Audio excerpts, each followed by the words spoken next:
সূরা কাহফের প্রথম 10টা আয়াত অথবা শেষের 10টা আয়াত, আরেকটা বর্ণনা আসে প্রথম 3টা আয়াত, মানে প্রথম 10 বা প্রথম 3 বা প্রথম 3, 10, শেষের 10 সবগুলোই।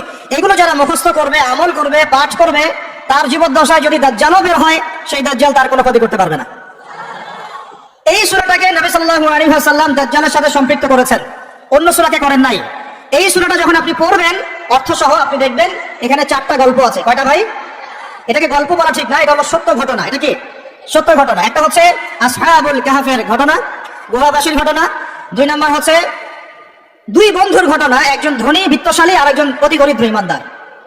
কখনো পড়েছিলেন কি? পড়া হয়েছিল? 3 নম্বর হচ্ছে যুলকারনাইন আলাইহিস সালাম, তার ঘটনা, নাম শুনেছেন? আর 4 নম্বর হচ্ছে নবী মুসা আলাইহিস সালাম এবং খিদির আলাইহিস সালামের ঘটনা। তো 4টা ঘটনা তো আজকে বলার সময় নাই, একটা খালি বলছি। কেন বলছি? আপনাকে বোঝাতে চাচ্ছি বাহিরের চোখ, বাহিরের কান, এগুলোর ভিতরেও একটা ভিতরের চোখ আছে, ভিতরের কান আছে।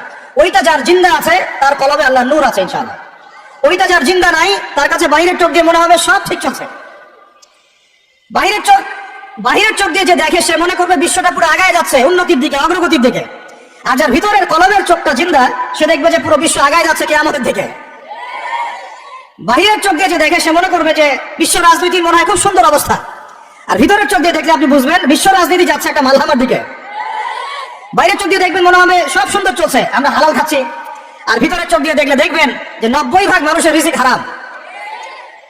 বাইরের চোখ দিয়ে দেখলে আপনি মনে করবেন মেয়েরা এগিয়ে যাচ্ছে, মাশাআল্লাহ, কত উন্নতি, অগ্রগতি, প্রোগ্রেস, নারী জাগরণ আন্দোলন। আর ভিতরের চোখ দিয়ে দেখলে আপনি দেখবেন মেয়েরা আগাচ্ছে ঠিকই, কিন্তু আস্তে আস্তে তারা জাহান্নামের দিকে এগিয়ে যাচ্ছে। বাইরের চোখ দিয়ে আপনি দেখবেন মুসলিমদের সংখ্যা প্রচুর, আমাদের ভয় কিসে, এত সংখ্যা, লক্ষ লক্ষ, কোটি কোটি। ভিতরের চোখ দিয়ে দেখলে বুঝবেন প্রকৃত পাক্কা ইমানদারের সংখ্যা হাতে গোনা যায়। বাইরের চোখ দিয়ে দেখলে মনে হবে যে অনেকে তো বিশুদ্ধ আকীদার দাওয়াত দিয়ে বেড়াচ্ছে, ভিতরের চোখ দিয়ে দেখলে বুঝবেন এরা মুনাফিকি মানহাজ চালু করেছে। বাইরের চোখ দিয়ে দেখবেন মনে হবে যে মুসলমানরা হয়তো নির্যাতিত হচ্ছে, ওরা কখনো ঘুরে দাঁড়াতে পারবে না, ওরা মনে হয় শেষ হয়ে যাবে।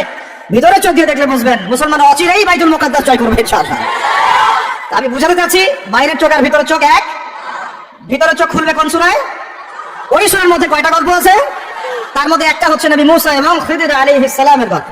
এইটা একটু শেয়ার করতে চাই, লোভ সামলাতে পারছি না, করবো? নবী মুসা আলাইহিস সালাম একদিন বক্তব্য দিচ্ছেন।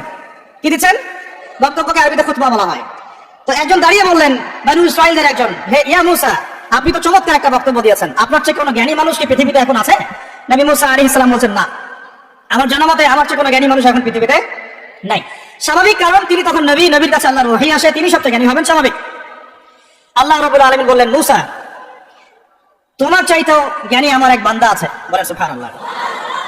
নবী মুসা আলাইহিস সালাম যখনই শুনতে পারলেন যে আমার চেয়েও জ্ঞানী একজন বান্দা আছেন, তিনি বললেন যে আমি তার সাথে দেখা করতে চাই, আমি তার সাথে দেখা করতে চাই। যুবকরা শোনেন, জ্ঞানী মানুষের সন্ধান পাওয়ার পরে নবী মুসা নবী হয়েও দূর দূরান্ত সফর করেছেন ওই জ্ঞানী মানুষের সাথে সাক্ষাৎ করার জন্য। তা আপনারা রেডিমেড ইসলাম চান, আপনারা ফেসবুক শরীফে ইসলাম চান, ইউটিউব শরীফে ইসলাম চান, কিন্তু সফর করে, কষ্ট করে, পরিশ্রম করে আলেম ওলামা পর্যন্ত পৌঁছাতে চান না। 3 ঘন্টা বক্তব্য শুনতে রাজি আছেন, কিন্তু আপনারা 3 ঘন্টা কোরআন তেলাওয়াত করতে চান না। এই কি সমস্যা? আমাকে রাগ হইতে বাধ্য করেন না, রাগ করতে বাধ্য করেন না। রাগ হলে আমি নিজেকে কন্ট্রোল করতে পারি না। বসেন, ওখানে বসে যান। আচ্ছা, বাইরে দিকে তাকাই আমরা। এই যে আলোচনার পরিবেশগুলো নষ্ট করা হচ্ছে, আমি এগুলোই খুব পছন্দ করি। এই জন্য আমি বারবার মাহফিল কমিটিকে বলি যে ভাই, আপনারা মসজিদে আয়োজন করেন, মসজিদের ভিতরে করেন, জুমার খুতবায় আমাকে নেন, খুতবার পরে আলোচনা নেন, বা বাদ মাগরিব নেন, বা দেশের হালাকায় নেন। যতগুলো মাহফিলে গিয়েছি এই জিনিসগুলো দেখেছি আমি। হই হল্লা, চিল্লাফাল্লা, শোডাউন, সেলফি ইত্যাদি ইত্যাদি। বক্তা হাঁটতে ঢুকতেই তার হিমশিম খেতে হচ্ছে, তার গায়ের উপর মানুষ হুমড়ি খেয়ে পড়ছে। এগুলো কোনোভাবে ইসলামের আচরণ না। এগুলো উল্টা মানুষের কষ্ট দেওয়া আর কি। ব্যাপারটা বুঝেন, এখানে আল্লাহ এবং তার রাসূলের কথা হচ্ছে। একটা মজলিসে আল্লাহ এবং তার রাসূলের কথা হচ্ছিল, একজন উচ্চস্বরে কথা বলেছেন একজন সাহাবী। আয়াত নাযিল হয়ে গেল আল্লাহর পক্ষ থেকে, যেখানে নবী কথা বলেন, তার কণ্ঠস্বরের উপরে কণ্ঠস্বর উঁচু করো না। লা তারফাউ আসওয়াতাকুম ফাওকা সাওতিন নবী ওয়া লা তাজহারু লাহু, তোমরা নবীর কণ্ঠস্বরের উপরে কণ্ঠস্বর উঁচু করো না। তাহলে কি হবে? আন তাহবাতা আমালাকুম ওয়া আনতুম লা তাশউরুন, তোমাদের আমলনামা ডিলিট হয়ে যাবে, আমলনামার সব নেক আমল নষ্ট হয়ে যাবে, তোমরা টেরই পাবে না। নাউযুবিল্লাহ। আমরা এটাকে কিছু মনেই করি না। আল্লাহ পাক আমাদেরকে বুঝদান করেন, আমিন। আর এটা কি হয়, সমস্যা, আলোচনার প্রসঙ্গটা হারিয়ে ফেলা যায়। এটা আপনারা যখন আলোচনা করবেন বুঝতে পারবেন। আলোচনা একটা কন্টেন্ট থাকে, একটা ধারা থাকে। এই ধারাটা বিঘ্নিত হলে আবার শুরু করতে হয় শুরু থেকে। আল্লাহ পাক আমাদেরকে হেদায়েত দান করেন, বুঝদান করেন। কষ্ট করে আসছেন, যেখানে জায়গা পেয়েছেন 1 ইঞ্চি ওখানে দাঁড়িয়ে যাবেন। নড়াচড়া হবে না, আলোচনা ইনশাআল্লাহ 1 ঘন্টার মধ্যে শেষ হয়ে যাবে, তারপরে আপনারা নড়াচড়া করবেন ইনশাআল্লাহ। ঠিক আছে ভাই? আর যাদের কোনো প্রশ্ন থাকবে একটু লিখিত আকারে আমাদের ভাইদেরকে দিবেন, শেষে আমরা কিছু অ্যানসার দেওয়ার চেষ্টা করবো ইনশাআল্লাহ তাআলা। কোথায় ছিলাম? আচ্ছা, কোথায় বলেন? মাশাআল্লাহ, আমাদের শ্রোতার অনেক বিচক্ষণ, আল্লাহ পাক তাদেরকে কবুল করেন। আল্লাহ পাক আমাকে জানা অনুযায়ী আমল করার তৌফিক দান করেন, আপনাদেরকে শোনা অনুযায়ী আমল করার তৌফিক দান করেন। তো নবী মুসা আলাইহিস সালাম কি বলেছিলেন? জ্ঞানী মানুষ, তাই তো? তো যখন আল্লাহ পাক বললেন যে না, আমার আরেকজন বান্দা আছে তিনি জ্ঞানী মানুষ, তখন তিনি বললেন যে আমি তার সাথে কি করতে চাই? সাক্ষাৎ করতে চাই। এখান থেকে বলছিলাম যে আপনারা জ্ঞানের জন্য সফর করবেন, ইলম অর্জনের জন্য কি করবেন? সফর করবেন, আলেমদের কাছে যাবেন, তাদের বাসায় যাবেন, সাক্ষাৎ করবেন, মাদ্রাসায় যাবেন, সহবত নেবেন। সবসময় রেডিমেড জ্ঞান নিতে আসবেন না। তো রেডিমেড জিনিস পেলে মানুষের মূল্য বোঝে না। ওই যে সাহাবীরা যারা রক্ত দিয়ে ইসলাম প্রতিষ্ঠা করেছে, তারা জানতেন ইসলাম কি জিনিস। আমরা রেডিমেড পেয়েছি তো আমরা বুঝি না ইসলাম কি জিনিস, আমরা বুঝি না, বিশ্বাস করেন আমরা বুঝি না। তো যাই হোক, তো মুসা আলাইহিস সালাম বলছেন যদি আমাকে যুগ যুগ ধরে সফর করতে হয় তবুও আমি সফর করব, তারপরে আমি তার সাক্ষাৎ চাই। আল্লাহ পাক বলেন ঠিক আছে, তুমি তাকে পাবে যখন মাজমাউল বাহরাইন বলা হয়, দুই সমুদ্র যেখানে মিলে যাবে সেখানে তুমি আমার সেই বান্দাকে পাবে। কোথায় পাবে ভাই? দুই সমুদ্র যেখানে মিলে যাবে সেখানে পাবে। এখানে আপনি ভৌগোলিক ভাবে ব্যাখ্যা নিতে পারেন, আধ্যাত্মিক ভাবে নিতে পারেন। দুই সমুদ্র বলতে হয়তো বা ভৌগোলিক ভাবে বোঝানো হতে পারে, অথবা আধ্যাত্মিকত্ব বোঝানো হতে পারে, যে বস্তুবাদী জ্ঞান এবং মারিফতের জ্ঞান যেখানে মিলে যাবে সেখানে। আল্লাহু আ'লাম, আল্লাহ ভালো জানেন। তো নবী মুসা আলাইহিস সালাম তার একজন সঙ্গীকে নিলেন, সেই সঙ্গী একজন যুবক। তরুণরা ভালো করে শোনেন, তরুণদের ত্যাগেই ইসলাম দাঁড়িয়ে আছে আলহামদুলিল্লাহ। এই তরুণরা যদি এই স্মার্টফোন, এই পাবজি, ফ্রি ফায়ার, মেয়ের প্রতি আসক্তি, ফ্রি মিক্সিং, এই মাদক এগুলো ছেড়ে দিতে পারে, দিয়ে নামাজি হয়, কোরআনওয়ালা হয়, ওলামায়ে কেরামের সাথে পরামর্শ করে চলে, উম্মার জামাতের মধ্যে থাকে, একটা ইমানের মধ্যে থাকে, ইনশাআল্লাহ আল্লাহর জমিনে আল্লাহর দ্বীনের ইকামত কেউ ঠেকাতে পারবে না ইনশাআল্লাহ। দুঃখজনক হচ্ছে আপনারা সেখানে নাই, কিন্তু আপনারা আবেগে আছেন, আবেগ প্রদর্শন করছেন, বিবেক দিয়ে চিন্তা করছেন না, সমালোচনা বেশি করছেন, নিজে কোনো কাজ করছেন না, লেখালেখি করছেন, অনলাইনে বসে আছেন, সমালোচনা করছেন, শেয়ার দিচ্ছেন, লাইক দিচ্ছেন, কিন্তু আপনি আয়নার সামনে দাঁড়ায় চিন্তা করবেন, নিজেকে প্রশ্ন করবেন, এই উম্মার পিছনে আমার কি অবদান? এই উম্মাকে বিজয় করার পিছনে আমার অবদানটা কি? এই দেশকে উন্নতিতে নিয়ে যাওয়ার জন্য আমার অবদানটা কি? আমি আজ পর্যন্ত কি করেছি? দেখবেন জিরো, রেজাল্ট কি? জিরো। এই কাপুরুষ প্রজন্ম দিয়ে দিন কায়েম হবে না। মুখে কথা বলা অনেক সহজ, এরকম চেয়ারে বসে দুটো লেকচার দেওয়া কঠিন। মুখে বলা অনেক সহজ, একটা কনস্ট্রাকটিভ বই লেখা কঠিন। মুখে বলা অনেক সহজ, সাহসিকতার সাথে সমাজে নেমে জাহিলিয়াত দূর করা অনেক কঠিন। তো এই কঠিন কাজগুলো যখন আপনারা দায়িত্ব কাঁধে নেবেন, উম্মার বিজয় হয়ে যাবে ইনশাআল্লাহ। আল্লাহ পাক আমাদের কবুল করেন, আমিন। যুবক একজনকে সাথে নিয়ে নবী মুসা আলাইহিস সালাম হাঁটছেন। এই ব্যক্তির নামও বলে দেই, তার নাম হচ্ছে ইউশা বিন নুন। কি নাম? তিনি পরবর্তীতে নবী হয়েছিলেন, এবং তার পরবর্তীতে এই যে তালুত নাম শুনেছেন, যাকে সেনাপতি করা হয়েছিল, মনে আছে? ভুলে গেছেন, আপনারা পড়েন নাই মনে হয়, সূরা বাকারার শেষের দিকে আছে। ওই তালুতের নেতৃত্বেই তো বাইতুল মুকাদ্দাস জয় হলো, বনু ইসরাইল সেখানে ঢুকলো। এবং তখন সূর্য ডুবে যাচ্ছিল, তিনি দোয়া করছিলেন আল্লাহ সূর্যটাকে থামিয়ে দাও। আল্লাহ পাক বাইতুল মুকাদ্দাস বিজয়ের সাথে সূর্যকে থামিয়ে দিলেন। সুবহানাল্লাহ। মহাবিশ্বে সূর্যের ঘূর্ণন থেমেছে একবার, মহাবিশ্বে সূর্যের ঘূর্ণন আল্লাহ থামিয়ে দিয়েছেন। কোরআন সাক্ষী আছে, হাদিস সাক্ষী আছে। আবার অচিরেই নবী সাল্লাল্লাহু আলাইহি ওয়াসাল্লাম বলেছেন দাজ্জাল যখন আসবে, ওর শাসন যখন শুরু হবে, 40 দিনের প্রথম দিনটা হবে 1 বছরের সমান। এখন 1 বছরের সমান একদিন কিভাবে হতে পারে, এটা আপনারা ভাববেন, যারা অ্যাস্ট্রোফিজিক্স পড়েন, যারা ফিজিক্স নিয়ে পড়েন, যারা অ্যাস্ট্রোনমি নিয়ে ঘাটাঘাটি করেন, আপনারা এটা তদন্ত করে দেখেন কিভাবে একটা বছর একদিনের সমান হতে পারে। একদিন 1 বছর সমান কেমন করে হতে পারে? তারপরের দিন হবে 1 মাসের সমান, তারপরের দিন হবে 1 সপ্তাহের সমান, তারপরের দিনগুলো হবে আমাদের দিনের মতো। তার মানে মহাবিশ্বে কিছু একটা হতে পারে, আল্লাহ ভালো জানেন। তো ওদিকে আমরা যাচ্ছি না। এখন নবী মুসা আলাইহিস সালাম হাঁটতে শুরু করলেন। চলতে চলতে চলতে তিনি ওই মাজমাউল বাহরাইনের কাছে পৌঁছে গেলেন। আল্লাহর পক্ষ থেকে নির্দেশ ছিল, তোমার থলের মধ্যে একটা মাছ নাও, যেই মাছটা যখন লাফ দিয়ে জীবিত হয়ে যাবে এবং সমুদ্রে লাফ দিয়ে ফেলবে, তখনই তুমি তার দেখা পাবে।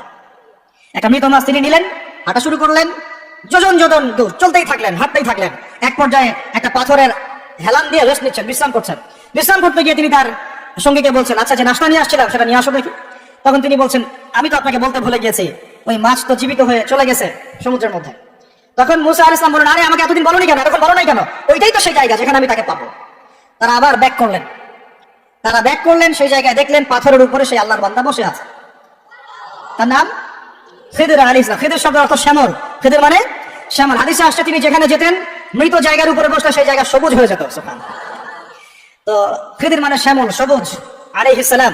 এখন তিনি পাথরের উপরে বসে আছেন। নবী মুসা আলাইহিস সালাম গিয়ে সালাম দিলেন, বলেন আসসালামু আলাইকুম ওয়া রাহমাতুল্লাহ। তখন তিনি বলছেন, ওয়া আলাইকুম আসসালাম ওয়া রাহমাতুল্লাহি ওয়া বারাকাতুহু। তো মুসা আলাইহিস সালাম বলছেন, আমি মুসা। তখন খিদির আলাইহিস সালাম বলছেন, তুমি কি বনু ইসরাইলের মুসা? তুমি কি বনু ইসরাইলের মুসা? মানে বোঝাতে চাচ্ছি খিদির আলাইহিস সালাম বনু ইসরাইলদের কেউ নন। পৃথিবীর সবচেয়ে জ্ঞানী মানুষ বনু ইসরাইলদের মধ্যে নন, তিনি বনু ইসরাইলের বাইরে কেউ একজন। তাই এখনকার যে স্টেট অফ ইসরায়েল দাবি করে যে তারা হচ্ছে ইহুদি এবং তারা বনু ইসরাইল, তারাই পৃথিবীর সবচেয়ে এলিট সোসাইটি, বাকি সবাই তেলাপোকা, ওদের এই দলিল এই কথার উল্টা দিকে কোরআন কথা বলেছে যে খিদির বনু ইসরায়েলের কেউ ছিল না। তো পৃথিবীর সবচেয়ে সেরা মানুষ, জ্ঞানী মানুষকে খুঁজতে হলে নবী মুহাম্মদ সাল্লাল্লাহু আলাইহি ওয়াসাল্লামের উম্মতে আসতে হবে। কথা বুঝতে পারছেন? পরতে পরতে দলিল আছে, একটু ঠান্ডা মাথায় গভীরভাবে ভাবার চেষ্টা করতে হবে। তো এখন খিদির আলাইহিস সালামকে নবী মুসা আলাইহিস সালাম বলছেন যে হাল আদুল্লুকা আলা আন তুআল্লিমানি মিম্মা উল্লিমতা রুশদা, আমি শুনেছি আল্লাহ আমাকে বলেছেন যে আপনি পৃথিবীর সবচেয়ে জ্ঞানী মানুষ, তাহলে আমি কি আপনার সাথে সঙ্গী হতে পারি, সফর করতে পারি, যে আপনাকে আল্লাহ যে জ্ঞান শিক্ষা দিয়েছেন আপনি আমাকেও শেখাবেন? এটা হলো স্টুডেন্টের একটা আর্তনাদ। ছাত্র হিসেবে তিনি বলছেন আমি কি আপনার সঙ্গী হতে পারি, আল্লাহ আপনাকে যে জ্ঞান শিখিয়েছেন আমাকেও শিখাবেন। দেখেন একজন নবী কথা বলছেন। আর আমাদের তো মাশাআল্লাহ ওই যে বললাম জ্ঞান শেখার কোনো ফিকির নাই। 6 মাসের একটা কোর্স করতে পারি না, কোরআন তেলাওয়াত শিখবো 3 মাসের কোর্স করতে পারি না, 3 ঘন্টা ওয়াজ শুনতে রাজি, 3 ঘন্টা আমরা বই পড়তে পারি না। এটা এই প্রজন্মটা দিয়ে হবে না ভাই। আমি আপনাদেরকে পরিবর্তন করতে চাই, আল্লাহ পাক যেন কবুল করেন, তৌফিক দান করেন। এখন খিদির আলাইহিস সালাম বলছেন ইন্নাকা লান তাসতাতিআ মা'ইয়া সাবরা। টিচারের কি কথা, কি দূরদর্শিতা! টিচার বলছেন যে তুমি তো আমার সাথে সফর করতে পারবে না। সঙ্গী হওয়ার আগেই কথা বলা শেষ। আপনি এসে আমাকে বলছেন ভাই আপনার সাথে কি সফর করতে পারি, একটু এলেম শেখাবেন, আর আমি বলছি আপনি তো সফর করতে পারবেন না। তো কি পরিমাণ জ্ঞান গভীরতা দূরদর্শিতা থাকলে, ভবিষ্যৎ সম্পর্কে দূরদর্শিতা থাকলে তিনি আগেই বলতে পারেন যে আপনি সফর করতে পারবেন না। ক্লাসে আপনি পড়িয়েছেন মনে করেন 100 জন বাচ্চাকে, শেষে আপনি বললেন যে অমুক আব্দুর রহমান সে ফার্স্ট হতে পারে, এবং আব্দুর রহিম তুমি ভালো স্টুডেন্ট না, তুমি দুষ্টামি করো, পড়াশোনা করো না, তুমি ফার্স্ট হতে পারবে না, লাস্ট হবা তুমি। তো রেজাল্টের দিন দেখা গেল সত্যি সত্যি আব্দুর রহমান ফার্স্ট হয়েছে, আব্দুর রহিম লাস্ট হয়েছে। তার মানে কি টিচার গায়েবের খবর জানে? এটা কি তার হিকমা, তার প্রজ্ঞা, তার বাসিরা, তার অভিজ্ঞতা? আল্লাহ পাক তাকে সেই জ্ঞানটা দিয়েছিলেন। মুসা আলাইহিস সালামকে মুখের উপর বলে দিলেন যে তুমি তো আমার সাথে সফর করতে পারবে না। মুসা আলাইহিস সালাম বলছেন সাতাজিদুনি ইনশাআল্লাহ সাবিরান ওয়া লা আ'সি লাকা আমরা, ইনশাআল্লাহ আপনি আমাকে ধৈর্যশীল ভাবেন এবং আমি আপনার কাজে কোনো বিঘ্ন সৃষ্টি করব না।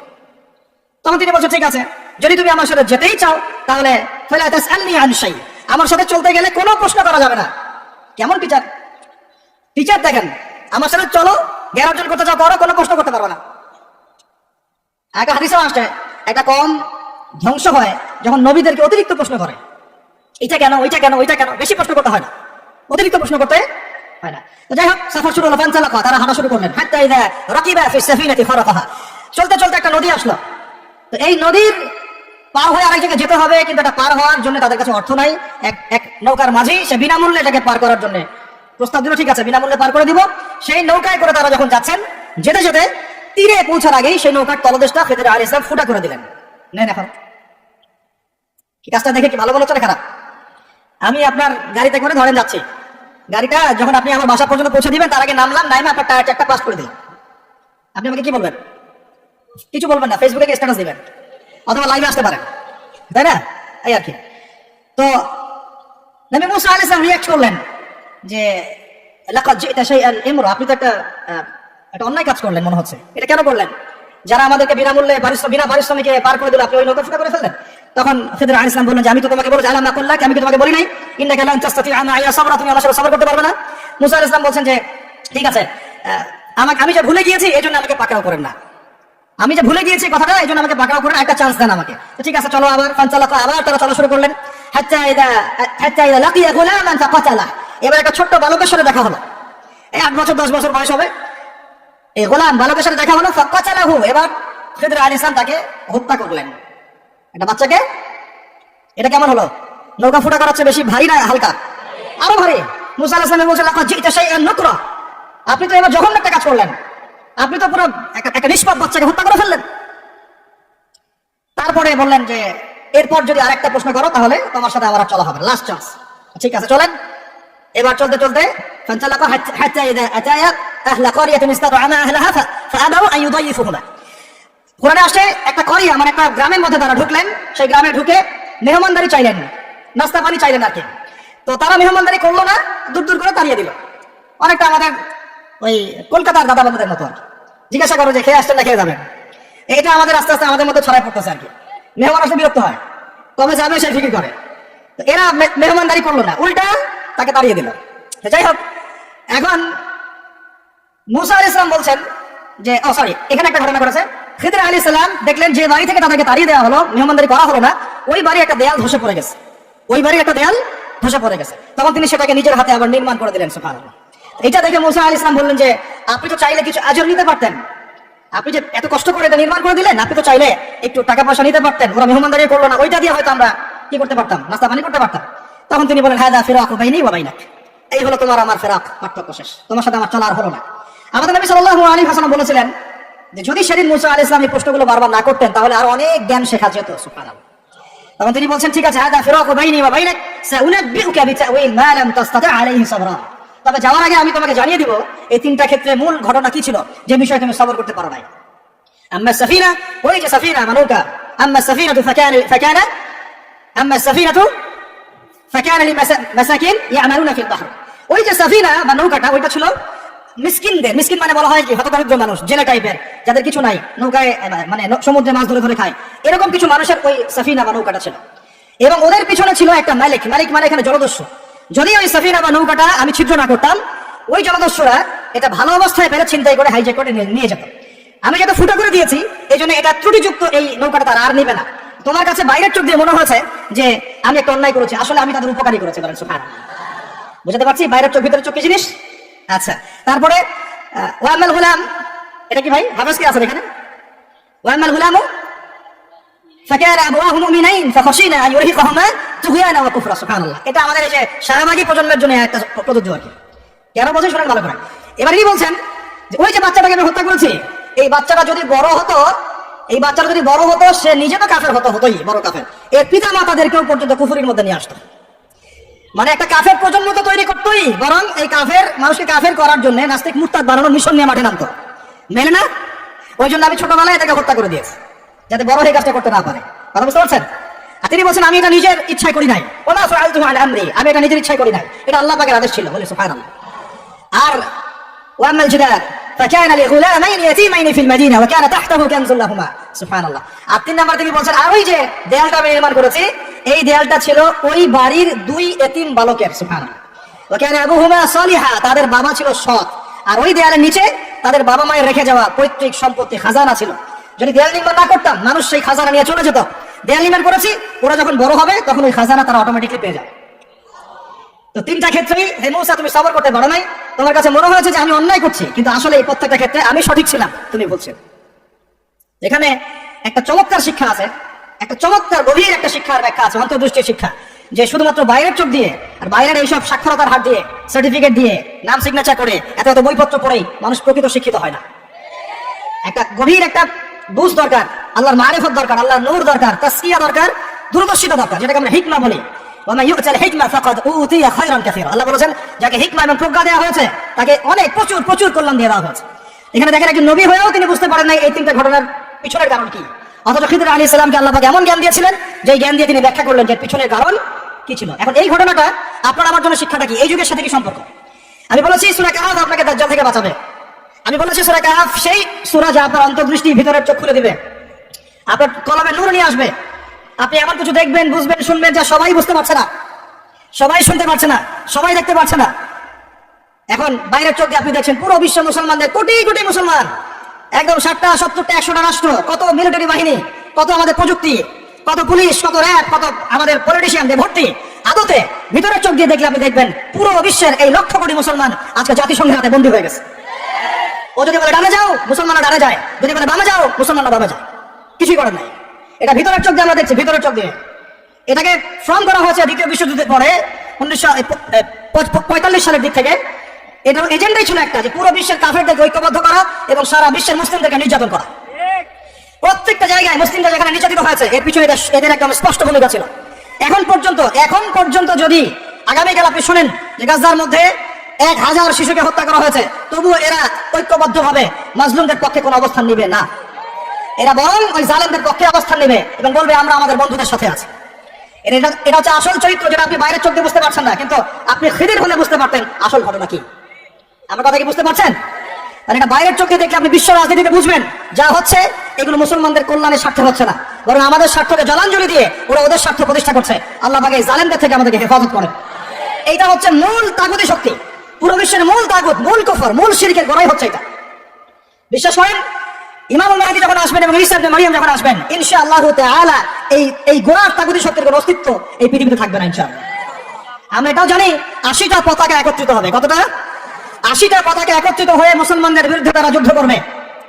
ইতিহাসের ছাত্র কেউ থাকলে আমার সামনে দাঁড়ায় বলেন তো যে এই পুরো বিশ্বের ইতিহাসে কোনোদিনও 80টা ফ্ল্যাগ একত্রিত হয়ে মুসলমানদের বিরুদ্ধে লড়েছে? হয়েছে এই ঘটনা কখনো? তার মানে হয় বর্তমানে হবে অথবা ভবিষ্যতে হবে। আর আপনাকে যদি জিজ্ঞাসা করি এটা কাদের দ্বারা সম্ভব, পুরো বিশ্বের 80টা ফ্ল্যাগকে একত্রিত করা কাদের দ্বারা সম্ভব, আপনার বিচক্ষণতা থাকলে খিদির যদি আপনি হয়ে থাকেন আপনি বুঝতে পারবেন কাদের দ্বারা সম্ভব। এখন এটা হলো জিওপলিটিক্যাল অবস্থা। তবে ওইখানে যে ওদের মধ্যে সবাই একটা নয়, ওদের মধ্যেও দুটো ভাগ আছে। এক শ্রেণীর নাসারা আছে যারা মুসলমানদের কাছাকাছি থাকবে, যারা দেখবেন মুসলমানদের পক্ষে অবস্থান নেবে। আর এক শ্রেণীর নাসারা থাকবে যারা মুসলমানদের সরাসরি শত্রুতা করবে। এই বিষয়ে আল্লাহ পাক সূরা মাইদার মধ্যে স্পষ্ট বলেছেন, ইয়া আইয়ুহাল্লাযীনা আমানু, হে মুমিনগণ, লা তাত্তাখিযুল ইয়াহুদা ওয়ান নাসারা আউলিয়া, তোমরা ইহুদি এবং নাসারাদেরকে বন্ধুরূপে গ্রহণ করো না। কে বলেছেন? কে বলেছেন? এখন আপনি কি আল্লাহর দিকে তেড়ে আসবেন? আপনি কি আল্লাহর সামনে আল্লাহর দিকে তেড়ে আসবেন? হ্যাঁ, আপনি আল্লাহ আপনি কেন এই কথা বললেন, আপনি কেন সাম্প্রদায়িক কথা বললেন, এমন কথা বলবেন? আল্লাহ বলছে সূরা মাইদা আয়াত নম্বর 51-তে, কত নম্বর? আল্লাহ বলছেন, ইয়া আইয়ুহাল্লাযীনা আমানু, হে মুমিনগণ, তোমরা যদি মুমিন হয়ে থাকো, লা তাত্তাখিযুল ইয়াহুদা ওয়ান নাসারা আউলিয়া, ইহুদি এবং নাসারাদেরকে বন্ধুরূপে গ্রহণ করো না। এখন কি আল্লাহ সব ইহুদিকেই বলছেন, সব ইহুদি সব নাসারাকেই বলছেন, সব খ্রিস্টানকে বলছেন? উত্তর না। কাদেরকে বলছেন? বা'দুহুম আউলিয়াউ বা'দ, ইহুদি নাসারার মধ্যে যারা একে অপরের বন্ধু, ইহুদি নাসারাদের মধ্যে যারা একে অপরের বন্ধু, আল্লাহ পাক তাদেরকে আমাদেরকে বন্ধুরূপে গ্রহণ করতে নিষেধ করেছেন। কেন? আল্লাহ পাক বলেছেন, ওয়া ইয়াতাওয়াল্লাহুম মিনকুম ফাইন্নাহু মিনহুম, তোমাদের মধ্যে কেউ যদি ওদের দিকে চলে যায়, ওদের দিকে মুখ ফিরায়, ওদের সাথে বন্ধুত্ব করে, অ্যালায়েন্স করে, তাহলে সে এই উম্মার কেউ না, সে তাদের অন্তর্ভুক্ত হয়ে যাবে। নাউযুবিল্লাহ। এখন আপনি বলেন তো সারা বিশ্বের ইহুদি এবং খ্রিস্টানরা কি একসাথে আছে? না, ওদের মধ্যে কিন্তু বিভক্তি আছে, আছে না? ওদের মধ্যে বিভক্তি আছে। খেয়াল করে দেখেন, এই ইস্যুগুলোতেও সব খ্রিস্টান কিন্তু একসাথে ইহুদিদের পক্ষ নেয় নাই। ভালো করে খেয়াল করে দেখবেন, বোঝার চেষ্টা করবেন, ওয়ার্ল্ড অ্যাফেয়ার্স বুঝবেন, ওদের মধ্যে ডিভাইডেশন আছে। আল্লাহ পাক বলেন সব ইহুদি সব খ্রিস্টান খারাপ এমন নয়, তাদের মধ্যেও ভালো মানুষ আছে। কিন্তু যারা যে ইহুদি যে খ্রিস্টানরা একে অপরের বন্ধু, তাদেরকে তোমরা বন্ধুরূপে গ্রহণ করো না। তাহলে আমাকে বলেন তো স্ট্রেট ফরওয়ার্ড বলি, যে যারা প্যালেস্টাইনে জুলুম করছে, যে জারজ রাষ্ট্র, তাদের বন্ধু কোন খ্রিস্টানরা? কোন দিকের, কোন পৃথিবীর কোন দিকের, কোন সভ্যতার খ্রিস্টান রাষ্ট্রগুলো ওকে মদত দিয়েছে বলেন তো দেখি? সর্বপ্রথম ওকে বড় করেছে ব্রিটেন। কে বড় করেছে? এবং এই পশ্চিমা সভ্যতা, ওর সাথে আরো অনেকগুলো কান্ট্রি আছে। তারপরে দ্বিতীয় বিশ্বযুদ্ধের পর 1914 সালে যখন অটোম্যানদেরকে পরাজিত করা হয়েছে, তখন ব্রিটেন ইহুদিদেরকে ঢুকিয়েছে জেরুজালেমে। তারপরে পেলে বড় করেছে। তারপর যখন ওরা একটু শক্তিশালী হয়ে গেছে, তখন ব্রিটেনের রোল শেষ। দ্বিতীয় বিশ্বযুদ্ধের পর সে দায়িত্ব চাপিয়ে দিয়েছে আমেরিকার হাতে। এরপরে সে এই জারজ রাষ্ট্রটাকে আস্তে আস্তে বড় করতে করতে ওই শিশু থেকে একদম ঘোড়সাওয়ারের ঘোড়ায় পরিণত করেছে, আরো শক্তিশালী করেছে। এবং বিগত 1945 থেকে এই 2024 পর্যন্ত, এখন পর্যন্ত প্রত্যক্ষ মদত দিয়ে দিয়ে সেটাকে বিশ্বের রুলিং স্টেট বানিয়েছে। এখন সে বিশ্বের মুসলমানদেরকে বলে, ওঠো, মুসলমানরা ওঠে, বসতে বললে বসে। বাস্তবতা এটা না যে আপনার অনেক মসজিদ আছে, অনেক মাদ্রাসা আছে, অনেক মুসলমান, আপনারা যুব সমাজের একদম বিস্ফোরণ, একজন বক্তা আসছে, একদম আল কোরআন আলো ঘরে ঘরে জানো, আদতে এগুলোর কোনো মূল্য হচ্ছে না। আদতে এগুলো দিয়ে সারা বিশ্বের দিন প্রতিষ্ঠা হচ্ছে না। কারণ বিশ্বের বাস্তবতা আমরা বুঝতে পারি নাই। বিশ্বের বাস্তবতা বুঝতে হলে খিদির হতে হবে। বিশ্বের বাস্তবতা এইটাই যে ওরা এখন এত শক্তিশালী একটা অবস্থায় গিয়েছে, ওখান থেকে আমাদেরকে তারা কন্ট্রোল করা শুরু করেছে বিগত প্রায় 100 বছর থেকে। কত বছর থেকে? এগুলো আমাদের হুঁশি নাই। আমরা মনে করি মাশাআল্লাহ আমি 5 ওয়াক্ত নামাজ পড়ি, মাস কাম খালাস, আমি যাকাত দিয়েছি, কাম খালাস, আমি একদম পর্দা করি, মাশাআল্লাহ সব কাম খালাস, আমি একটা মসজিদ করেছি, বাস কাম খালাস, আমি মাশাআল্লাহ একটা মাদ্রাসা চালাই, বাস দিন কাম হয়ে গেছে। No, not at all. Question গেলেও না, যতদিন পর্যন্ত মুসলমানরা আবার সেই উমর ইবনে খাত্তাবের শাসন কায়েম করতে পারে নাই, এই বিশ্বে মুসলমানরা স্বাধীন নয়। আমরা এখনো স্বাধীনতা অর্জন করতে পারি নাই। আমরা সেদিন স্বাধীনতা অর্জন করতে পারবো যেদিন বাইতুল মুকাদ্দাস আমাদের হাতে হবে ইনশাআল্লাহ। ওই দিন আমরা 10 গুণ মূল্য আদায় করবো ইনশাআল্লাহ। এই যে আমাদের এক একটা ভাই, এক একটা বোন, এক একটা আমাদের শিশু, এদের এক একটা রক্তে, মুসলিমদের রক্তে 10 গুণ চড়া মূল্য আদায় করবো ইনশাআল্লাহ। আল্লাহ নবী সাল্লাল্লাহু বলেছেন যে ইহুদিদের বিপক্ষে কথা বলবে পাথর এবং গাছ পর্যন্ত, হাত্তা ইয়াকুলু শাজার ওয়াল হাজার, এমনকি গাছ এবং পাথর কথা বলা শুরু করবে। ইয়া মুসলিম, হে মুসলিম সৈন্য, ইন্না ওয়ারাইল ইয়াহুদ, আমার পিছনে ইহুদি সৈন্য দাঁড়িয়ে আছে, তাল ফাকতুলহু, আসো একে হত্যা করে যাও। এই দৃশ্য দেখার জন্য এখনো এই সভ্যতা বাকি আছে ইনশাআল্লাহ। ইনশাআল্লাহ আমরা 10 গুণ চড়া মূল্য আদায় করবো ইনশাআল্লাহ। আমাদের মাজলুম ভাইদেরকে হত্যা করা হয়েছে, আমাদের বাচ্চাদেরকে বোম মেরে হত্যা করা হয়েছে, আমাদের বোনদেরকে দিনের পর দিন ধর্ষণ করা হয়েছে বিগত 100 বছর হয়ে গেল। আর আশপাশে অনেক মুনাফিক বসে আছে, এরা টু শব্দ পর্যন্ত করতে পারে না। ধিক তোমাদের রাজতন্ত্রের উপরে, তোমাদের ক্ষমতার উপরে ধিক্কার জানাই আমরা। যেই ক্ষমতা নিয়ে তোমরা ইহুদিদের বিরুদ্ধে দাঁড়াতে পারো না, এই ক্ষমতার উপর আমরা ধিক্কার জানাই। ওর চেয়ে ওই মাজলুম ভাইরা অনেক ভালো, যারা ওই গুটি কয়েক লাঠি সোটা নিয়ে এদের প্রতিবাদ করেছে। ইনশাআল্লাহ এই প্রতিবাদ কিয়ামত পর্যন্ত থাকবে ইনশাআল্লাহ। আর আমাদের সরকার যদি আমাদেরকে সুযোগ করে দেয়, ইনশাআল্লাহ আমরা সেখানে শরীক হব ইনশাআল্লাহ। আমরা তো আর বিচ্ছিন্নভাবে শরীক হতে পারবো না। আমরা একটা জাতি গঠন করব, আমরা তো রাষ্ট্রের বাইরে না, আমরা সরকারের বাইরে না, আমরা বিদ্রোহী না, আমরা সরকারের বিরুদ্ধে কোনো অবস্থান নেই না। আমরা দাবি জানাবো, যদি আমাদের প্রত্যেক সদস্যকে, মানে আমাদের এই যে আমাদের দেশের যারা প্রশাসনে আছেন, আমজনতার মধ্যে আছেন, যাদের মধ্যে জিহাদের জাজবা আছে, যারা ইহুদিদের সাথে জিহাদ করতে চায়, এই মানুষগুলোকে আপনারা প্রশিক্ষিত করেন, করে গাজায় পাঠান ইনশাআল্লাহ।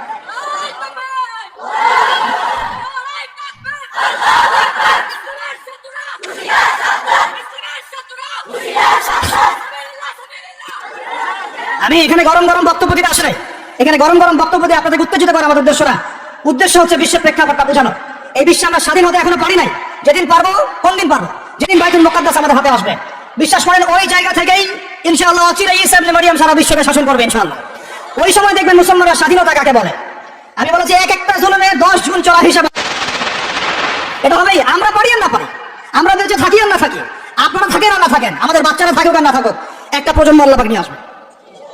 একটা প্রজন্ম আল্লাহ পাক নিয়ে আসবেন। আমি বলছি ওই প্রজন্ম টিকটক প্রজন্ম না, ওই প্রজন্ম এইসব মানে সেলফি শোনাও নাই ওয়াস প্রজন্ম না। ওই প্রজন্ম এরকম না যে নামাজ পড়ে না, কোরআন তেলাওয়াত করে না।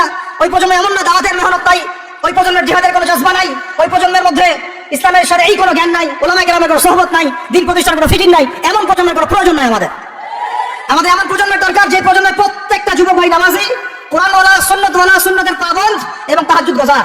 এক কথায় রাতের বেলা দরবেশ, দিনের বেলা ঘোড়সওয়ার।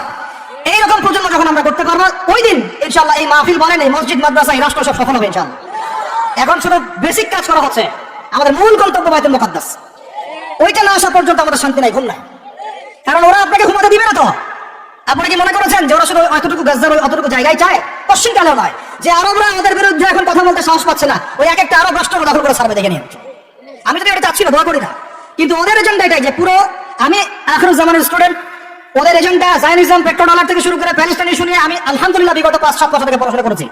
আমি আমার টুপির নিচ থেকে কথা বলছি না। ওদের এজেন্ডা হচ্ছে পুরো হোলি ল্যান্ড তারা দখল করতে চায়। হোলি ল্যান্ড কাকে বলে এটাও তো আমরা জানি না।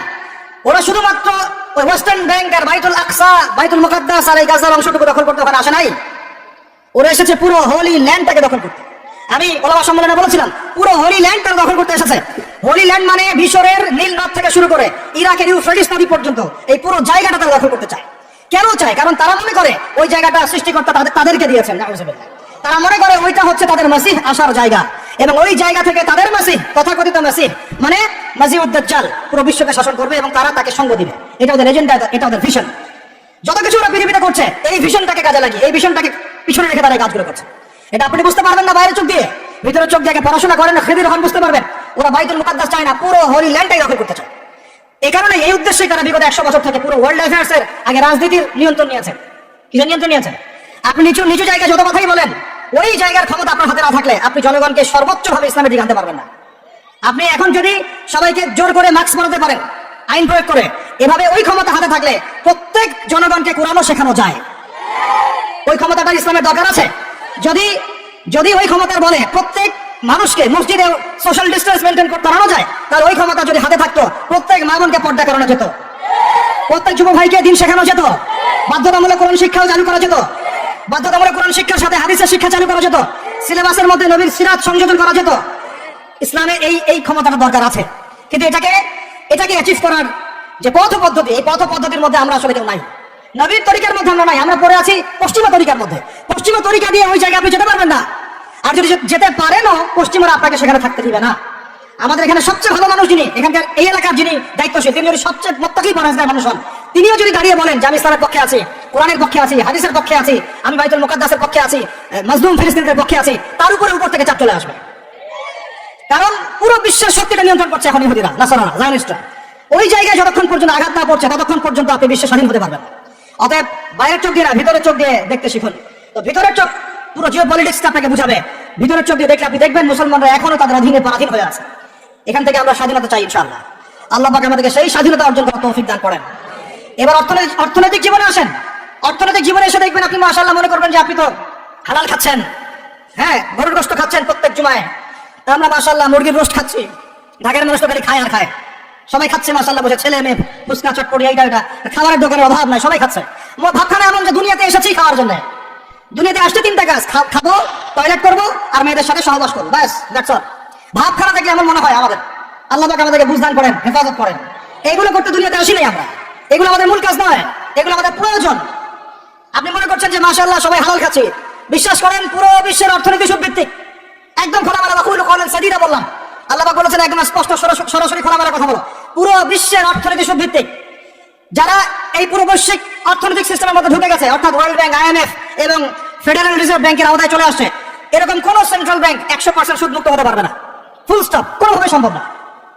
আপনি যত বড় মুসলিম কান্ট্রি হন না কেন, আপনি এদের আওতায় থাকলে কোনো অবস্থাতেই সুদ মুক্ত থাকতে পারবেন না। তাহলে এখন আমি যদি আপনাকে প্রশ্ন করি বিগত 20 বছর থেকে একটা রাষ্ট্র এই জালেমদের বিরুদ্ধে লড়াই করেছিল এবং সাম্প্রতিক সময়ে তাদের কারেন্সি মার্কিন ডলারকে ছাড়িয়ে গেছে। তারা কিভাবে পেরেছে এই তথ্য কি আপনাদের কাছে আছে? তথ্য আছে? নাম মেনশন করার দরকার নাই, আপনারা বুঝতে পারেন কি পারেন না? এই মোল্লাদের দৌড় মসজিদ পর্যন্ত নয়, এই মোল্লাদের দৌড় হবে বাইতুল মুকাদ্দাস পর্যন্ত ইনশাআল্লাহ। ওইখানে নামাজ না পড়া পর্যন্ত এদের ঘুম হবে না ইনশাআল্লাহ। দেখে নিয়ে এক কথা হচ্ছে, তারা পারলো কি হবে? অনেক কারণ, যাকাত ভিত্তিক অর্থনীতি, তারপরে দ্বৈত অর্থনীতি, হালাল অর্থনীতি, দুর্নীতি কমানো, কৃষি ভিত্তিক অর্থনীতি 3 বছরের মধ্যে ঘুরে দাঁড়িয়েছে, মাত্র 3 বছরের মধ্যে। সারা বিশ্বের অর্থনীতি এখন সব ভিত্তিক। এখান থেকে ঘুরে দাঁড়াতে হলে আমরা অবশ্যই পারবো, কেন পারবো না? আমাদের প্রথম কাজ করতে হবে সমস্ত দুর্নীতি বন্ধ করে ফেলতে হবে। 1 নাম্বার, যত কালো টাকা সব সাদা করে ফেলতে হবে এবং যারা কালো টাকার সাথে সম্পৃক্ত সবগুলোকে ধরবেন, ভিতরে ঢুকাই ফেলবেন। একদম ওমরের শাসন, একদম ওমরের শাসন কায়েম করে ফেলতে হবে। আমরা সে জায়গায় যেতে যাচ্ছি না, আমরা বলছি আপনারাই সেই কাজ করেন। আমরা উদাত্ত আহ্বান জানাচ্ছি, যেই থাকুক পরে আমরা দোয়া করতে সমস্যা আছে? আমরা সেই জায়গায় জোর করে যেতে যাচ্ছি না, অন্তত আমার এই ইচ্ছা নাই। আর আমি কোনো পলিটিক্যাল দলের মানুষও না, জীবনে করিও নাই, করার ইচ্ছাও নাই। আমি আমার অনুরোধ, আমার আক্ষেপ, আমার আবদার হচ্ছে সমস্ত দুর্নীতিবাজদেরকে ধরবেন আর সাইজ করবেন ওমর রাদিয়াল্লাহু তাআলা আনহুর মতো। সে যদি দাড়িওয়ালা হয়, টুপিওয়ালা হয়, পাগড়িওয়ালা হয়, জুব্বাওয়ালা হয়, ইমাম হয়, তবু তাকেও ধরবেন, কোনো সমস্যা নেই। সমস্ত কালো টাকাকে সাদা করে ফেলবেন, দেখবেন এমনি বাইতুল মালের সম্পদ বেড়ে গেছে আলহামদুলিল্লাহ। দ্বিতীয় কাজ, যাকাত ভিত্তিক অর্থনৈতিক সিস্টেম চালু করা। বাংলাদেশে এমন প্রচুর মানুষ আছে যাদের একজনের যাকাতের টাকা দিয়ে একটা গ্রামের মানুষকে খাওয়ানো যাবে ইনশাআল্লাহ। এরা যাকাত দেয় না, এরা ট্যাক্সও দেয় না, সরকারকে করও দেয় না, যাকাতও দেয় না। এই ট্যাক্স ফাঁকি দেওয়া মানুষ, কর ফাঁকি দেওয়া মানুষ, এই জচ্চরদেরকে ধরতে হবে, ধরে এদের কাছ থেকে যাকাত আদায় করতে হবে, বাধ্যতামূলক যাকাত আদায় করতে হবে। তারপরে দেখবেন আমরা বৈদেশিক ঋণের জন্য বসে থাকার কোনো প্রয়োজন হবে না, আমাদের টাকা দিয়ে আমরাই চলতে পারবো ইনশাআল্লাহ। 3 নম্বর হচ্ছে দ্বৈত অর্থনীতি। ওরা কিন্তু একটা কারেন্সি চালায় নাই, একাধিক কারেন্সি চালিয়েছে। এটা অর্থনীতিবিদ যারা তারা বুঝবেন। একটা কারেন্সির অনেক দুর্বলতাও আছে, এগুলো নিয়ে আমি খোলামেলা কথা এই মাহফিল স্টেজে বলতে পারবো না। বসতে চাইলে বসেন আমার সাথে, অর্থনীতি নিয়ে বসতে চাইলে আমার সাথে বসেন, আমরা আলোচনা করি, কথা বলেন, আমাদেরকে মূল্যায়ন করেন, কথা শোনেন। ইউসুফ আলাইহিস সালাম বলেছিল না যে আমি বিশ্বস্ত, আমাকে দায়িত্ব দেন? আমি বলতে চাই আমি বিশ্বস্ত, আমাকে দায়িত্ব দেন। আমাকে 5 বছর সময় দেন, পুরো দেশের শিক্ষা সিস্টেম চেঞ্জ করে দেবো ইনশাআল্লাহ। প্লে গ্রুপ থেকে প্লে গ্রুপ থেকে নিয়ে মাস্টার্স পর্যন্ত এমন শিক্ষানীতি প্রণয়ন করা সম্ভব যে আমাদের বাচ্চারা একদম প্লে থেকে মাস্টার্স পর্যন্ত বাংলা, ইংরেজি, অঙ্ক এবং জেনারেল সাবজেক্টগুলোর সাথে কোরআন হাদিসের একটা অপূর্ব সমন্বয় পড়াশোনা করবে ইনশাআল্লাহ। একা করে দিতে পারবো ইনশাআল্লাহ তাআলা। আমাকে এরকম 100 জন শিক্ষাবিদ দেন, 100 জন আলেম ওলামা দেন, একটা প্যানেল করে দেন, পুরো দেশের শিক্ষা চেঞ্জ করে দেওয়া যাবে ইনশাআল্লাহ। যাদেরকে রেখেছেন এদের মাথায় গোবর আছে, যাদেরকে রেখেছেন এদের মাথায় টাটকা গোবর আছে। বইপত্রগুলোর অবস্থা দেখেছেন? বইপত্রগুলো ঘাটাঘাটি করেছেন? সমকামিতা প্রমোট করছে আমাদের দেশের মধ্যে, ট্রান্সজেন্ডার প্রমোট করছে আমাদের দেশের মধ্যে, আমাদের বাচ্চা কাচ্চা কচি কাঁচা বাচ্চাদেরকে শারীরিক শিক্ষার নামে যৌন শিক্ষা দিচ্ছে। এগুলো আমাদের মুসলমানদের শিক্ষা? এটা চলতে থাকলে দেখবেন অচিরেই কোনো মানুষ বাচ্চাটাকে স্কুলে পাঠাবে না, এটা অরুচি ধরা যাবে। তখন কি হবে? কোটি কোটি স্কুল কলেজ বিশ্ববিদ্যালয়ে খা খা করে পড়ে থাকবে, কেউ পাঠাবে না ওখানে। তখন মাদ্রাসার দিকে মানুষ ঢুকবে আরো বেশি। আমি তো দাবি জানাই উপরের লেভেল থেকে এমন একটা শিক্ষা ব্যবস্থা প্রণয়ন করা হোক যাতে আমার মাদ্রাসা করার প্রয়োজনই না হয়। ওই সিস্টেম রাষ্ট্রীয়ভাবেই করানো হবে ইনশাআল্লাহ। আপনি মালয়েশিয়ার দিকে তাকিয়ে দেখেন, আপনি এই যে ওয়েস্টার্ন কান্ট্রির মধ্যে অনেক কান্ট্রি আছে, অস্ট্রেলিয়ার মতো জায়গাতে আছে, ব্রিটেনের মতো জায়গাতে আছে, কোন কোন ক্ষেত্রে আপনি লেবাননকে দেখেন, ইয়েমেনকে দেখেন, জর্ডানকে দেখেন, কাতারকে দেখেন, সৌদি আরবিয়াকে দেখেন, অনেক কান্ট্রি আছে। ভালো কাজের তো প্রশংসা করতে দোষ নাই, দোষ আছে? এমনকি অনেক পশ্চিমা কান্ট্রিতেও একদম উপর লেভেল থেকে ইসলামিক সিলেবাস প্রণয়ন করা হয়েছে। তার মানে এমন না যে তারা সায়েন্সকে গুরুত্ব দেয় নাই, ম্যাথকে গুরুত্ব দেয় নাই, ফিজিক্স পড়ায় নাই, অ্যাস্ট্রোফিজিক্স পড়ায় নাই, ইকোনমিক্স পড়ায় নাই, বিষয়টা এমন না। তারা ফিলসফি পর্যন্ত পড়িয়েছে, ঘাটাঘাটি করেন, অনলাইনে সব মজুদ আছে। এমন শিক্ষানীতি প্রণয়ন করা সম্ভব একদম প্লে থেকে নিয়ে মাস্টার্স পর্যন্ত। আমার ছেলে ইমামতিও করবে, এদিকে বিমান উড়াবে ইনশাআল্লাহ। আমার মেয়ে ডাক্তারও হবে, এদিকে দেখবেন হাফেজাও হবে ইনশাআল্লাহ। একজন মুফতি সাহেব তিনি ফতোয়া দিবেন, একই সাথে বিশ্ব অর্থনীতি সম্পর্কে জানবেন ইনশাআল্লাহ। একজন আর্মি অফিসার তিনি যেমন সামরিক ক্ষেত্রে লিডার হবেন, তেমনি দেখবেন ফিকহের কিতাব মোতালা করে ফতোয়া দিতে পারছেন ইনশাআল্লাহ। এই যুগটা এটা কোনো মানে স্বপ্নের যুগ নয়, এই যুগটা ছিল এক সময়। বেশি দিন দূরে যেতে হবে না, আপনি 200, 300, 400 বছর পিছনে যান, দেখবেন মুসলমানরা এমন সোনালী যুগ পার করে আসছে। অতএব এগুলো কোনো গাল গল্প করছি না আমি, এগুলো বাস্তবে রূপান্তরিত করা অবশ্যই সম্ভব, আর হাত সম্ভব যদি এরকম কিছু মানুষের মধ্যে উদ্দীপনা থাকে, একটা সৎ সাহস থাকে, আমাদের উপর থেকে যদি একটা সহযোগিতা আসে এবং আমাদের মতো যারা ইয়াং তাদেরকে যদি মূল্যায়ন করা হয়, ইনশাআল্লাহ দেখবেন বাংলার জমিন পরিবর্তন হয়ে গেছে। এই পরিবর্তন হলে দেশের জন্য কোনো খারাপের কিছু নাই, রাষ্ট্র পিছিয়ে যাবে না, রাষ্ট্র আরো এগিয়ে যাবে ইনশাআল্লাহ। আরো ব্যাপার আছে, আপনি মালয়েশিয়ার একটা ক্লাস 10-এর বাচ্চাদেরকে তাকান, ক্লাস 10-এর একটা বাচ্চা কোনোদিন মাদ্রাসায় যাই নাই, স্কুলে পড়েছে, কিন্ডারগার্টেনে পড়েছে, রাষ্ট্রীয় সিলেবাসে পড়েছে, মাত্র 10 থেকে 12 বছর পড়াশোনা করে ও এখন এদিকে এসএসসি এইচএসসি লেভেলেও চলে গেছে, ও লেভেল 11 পরীক্ষা দিয়েছে, এদিকে সে ইমামতি করার যোগ্যতা অর্জন করেছে। এখন আমাকে বলেন ওই রাষ্ট্রটাকে পিছিয়ে গেছে? অতএব এই শিক্ষার দিকে অনেক মনোযোগ হতে হবে, আমাদের সবাইকে আল্লাহ তৌফিক দান করেন। আমরা যদি এখন এগুলোর বিরুদ্ধে গঠনমূলক কথা না বলি, গঠনমূলক প্রতিবাদ না করি এবং আমাদের রাষ্ট্রপ্রধানদেরকে না বুঝাই, তাহলে অনেক দেরি হয়ে যাবে। আজকে থেকে 20 বছর আগে ইহুদি খ্রিস্টানরা পরিকল্পনা করেছিল এই টিকটক প্রজন্ম গড়ে তোলার জন্য, তারা আজকে সফল হয়েছে। এখন আমরা যদি এখন চুপ করে থাকি, আগামী 20 বছর পর আপনি দেখবেন আরেকটা প্রজন্ম আসছে, এরা মানুষের সালাম পর্যন্ত দিবে না। দেখে নিন আপনি, 20 বছর লাগবে না, 5টা বছর যাক, তারপর দেখেন কি হয়। আল্লাহ, এরা কি এখন বাসায় ঢুকে বাবা মাকে সালাম দেয়? কারণ কোন প্রতিষ্ঠানকে সালাম দেওয়া শিখায় নাই, স্কুলে না কলেজে না কোথাও সে সালাম দেওয়া শিখছে না। আসসালামু আলাইকুম ওয়া রাহমাতুল্লাহি ওয়া বারাকাতুহু বিশুদ্ধ করে বলতে পারছে না। বিশুদ্ধ করে বলতে হবে না? অর্থ আছে না? এর একটা তাজবির আছে না? এগুলো তো আমরা গুরুত্ব দিচ্ছি না। এমন প্রজন্ম গড়ে উঠেছে অলরেডি যারা এখন পিতা মাতাকে সালাম দেয় না, পিতার সাথে ঝগড়া করে, মায়ের সাথে মায়ের গায়ে হাত তুলে, মায়ের গায়ে হাত তুলে, সম্পত্তির জন্য মাকে হত্যা করে, সম্পত্তির জন্য বাবার গায়ে হাত তোলে। ওদিক থেকে মাস্টার ডিগ্রি পাস করে আসে ব্রিটেন থেকে, অক্সফোর্ড থেকে, কেমব্রিজ থেকে আইসা এদিকে প্রফেসর হয়েছে বিভিন্ন বিশ্ববিদ্যালয়ে, বাবা পড়ে আছে বৃদ্ধাশ্রমে। কতগুলো এক্সাম্পল নেবেন। এগুলো আমি কি গাল গল্প করছি? আমি কোনো গাল গল্প করতে এখানে আসে নাই, এগুলো বাস্তবতা। যদি বাইরের চোখ দিয়ে আপনি দেখেন মনে হবে অর্থনীতি অনেক ভালো, ভিতরের চোখ দিয়ে দেখেন অর্থনীতি সুদ দিয়ে ভর্তি হয়ে গেছে। প্রত্যেক পদে পদে সুদ। গাধাদেরকে আমি তো বুঝাতে পারি নাই। কাগজের টাকা আর এই যে আপনার এই ইলেকট্রনিক মানির কথা তো দীর্ঘদিন বলেছি, কিছু গাধা আছে তাদেরকে বুঝাতে পারি নাই। এর মধ্যেও সুদ আছে, এর মধ্যে কি আছে? আর আমি কখনোই বলি নাই যে কাগজের টাকাটা হারাম। মিথ্যাচারে এরা যে পরিমাণ হাদিস জাল বানায়, এদের চেয়ে বড় জাল বানানো কেউ নাই বাংলাদেশে। একটা কথাকে ঘুরাই ফিরে এমন ব্যাখ্যা শুরু করবে যে আপনি বিভ্রান্ত হয়ে যাবেন। একটা ইমোশন প্রকাশ করবেন, ওদের প্রান্তে দাঁড়িয়ে একটা ইমোশন প্রকাশ করবেন, ও বানাই দিবে ও জান্নাতের ঘ্রাণ পেয়ে আসছে। আপনি বলবেন যে কাগজের টাকা নয়, মনিটরি সিস্টেমটা হারাম, ও বানাই দিবে ও বলেছে কাগজের টাকা হারাম। আপনি বলবেন যে আপনার যদি গান শুনতেই হয় তাহলে একা একা শোনেন, আমাকে শোনাচ্ছেন কেন, ও বানাই দিবে ও গান একা শোনা জায়েজ বানাই দিছে। এত খবিস, এত খান্নাস, এদের চরিত্রটা চিনতে পারতাম না আমরা যদি গাজাই শুনে আসতো। আল্লাহর কসম, আমিও কিছু কিছু জায়গায় এদেরকে কোনো কোনো ক্ষেত্রে ভালো মনে করতাম। আল্লাহর কসম, গাজাই শুনে আসলে আমি বুঝতে পারতাম না এদের ভিতরে কত মুনাফিকি আছে। আল্লাহ পাক আমাদেরকে মুনাফিকদের থেকে হেফাজত করেন, মাজলুম ভাইদের সাথে থাকার তৌফিক দান করেন, জালেমদের পক্ষপাতিত্ব করা থেকে আল্লাহ হেফাজত করেন। নির্লজ্জতাকে দেখেছেন? নির্লজ্জরা এখনো বলেছে আইয়ুবী রাহিমাহুল্লাহর আকীদা ঠিক ছিল না। বলি নাউযুবিল্লাহ। আইয়ুবী রাহিমাহুল্লাহ যে ঘোড়ায় চড়ে জিহাদ করেছেন, ওই ঘোড়ার খুরের নিচে যে পরিমাণ মাটি ছিল, তোমার মতো হাজারটা মাতখালিকে ওই জায়গায় নিয়ে গেলেও তার সমপরিমাণ হবে না কখনো। চল, আইয়ুবী রাহিমাহুল্লাহ যে তরোয়াল দিয়ে যুদ্ধ করেছেন, ওর 1 ফোঁটা রক্তের দাম তোমাকে বিক্রি করলে হবে না ইনশাআল্লাহ। তুমি তার আকীদা নিয়ে প্রশ্ন করো, নির্লজ্জ কোথাকার। একজন বলেছে ফিলিস্তিনিরা মার খাবে না কেন? ইহুদিদের সাথে থাকতে থাকতে নাকি ওদের মতোই হয়ে গেছে। নাউযুবিল্লাহ। আল্লাহ মাফ করেন, আল্লাহ হেফাজত করেন। একজন বলেছে যে হামাস ইহুদিদেরই হাতে তৈরি করা, বিচ্ছিন্ন হয়ে নাকি সন্ত্রাসী কর্মকাণ্ড করছে। বলার ভাষা নাই, আমি বলতে বলতে ক্লান্ত হয়ে গেছে, আর বলতে চাই না। বলার আমার রুচিও করে না, আর ভাষাও নাই। তবে এতটুকু আপনাদেরকে আমি আশ্বস্ত করতে চাই, ইনশাআল্লাহ তাআলা বাংলাদেশের হকপন্থী ওলামায়ে কেরামদের যে জামা আছে, কওমি কোরআনের ওলামায়ে কেরামদের যে হকপন্থী ওলামায়ে কেরামদের জামা আছে, প্রত্যেক বই, প্রত্যেক মেম্বার, প্রত্যেক আলোচনায় তারা আল-আকসা ইস্যুটাকে জীবিত রাখবে ইনশাআল্লাহ। এটাকে আমরা জীবিত রাখবো ইনশাআল্লাহ। ওরা এটাকে ভুলিয়ে দিতে চাচ্ছে, এই জন্য নতুন নতুন ইস্যু তৈরি করার চেষ্টা করছে। খবরদার, আপনারা ইস্যুতে পা দিবেন না। আপনাদেরকে ভিতরে চোখ খুলতে হবে এবং মূল গন্তব্য চিন্তা হবে। আল্লাহ রাব্বুল আলামিন আমাদের সবাইকে ভিতরে চোখ দিয়ে এই বিশ্বকে দেখার তৌফিক দান করেন।